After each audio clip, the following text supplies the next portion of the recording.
Good morning. Sometimes it's quite difficult to process how quickly matters can escalate. Indeed, it's true that behold how great a matter a little fire kindleth. And sometimes we do or say things or react to certain things which probably, if left alone, would die off with time because the truth would always stand. But oftentimes we get upset, we say things out of anger, we send a quick email there, a text message there, a voice message by WhatsApp there, do something which we could have avoided, you know? And then before long, there's fire in the mountain. And so like the little poem goes, there is fire in the mountain, run, run, run. But sometimes it's too late to run because the fire has caught up with other people, you know? I remember something that we were taught when we were learning about bombastic language many years ago. And there was a man who always used to use big English. And so he would go one day, he went like, there's a fire in my house. But he's not just to say there's fire in my house. He goes like, multitude, multitude, a magnanimous conflagration is consuming my domiciliar edifice. Now, before he would finish the sentence, the house was burnt. Anyway, that was just a joke. What am I talking about? What am I talking about?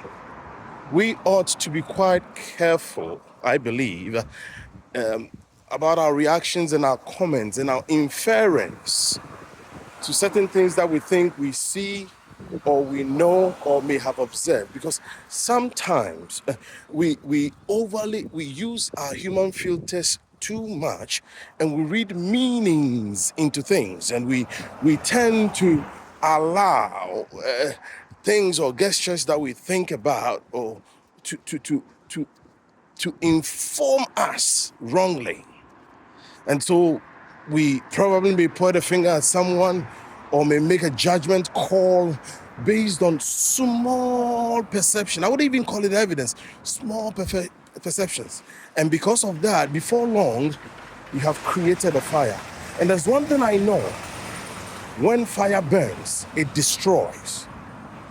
I pray that you and I in our lives will be wary and careful not to start fires which are not needed.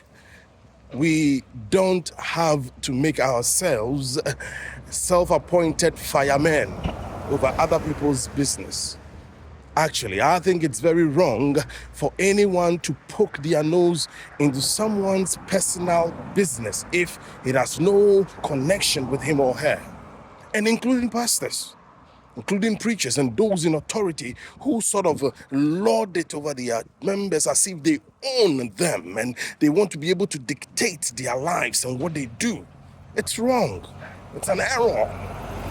And I stand by my convictions. It's an error. So you want to dictate who marries who? You want to dictate what goes on in a couple's home?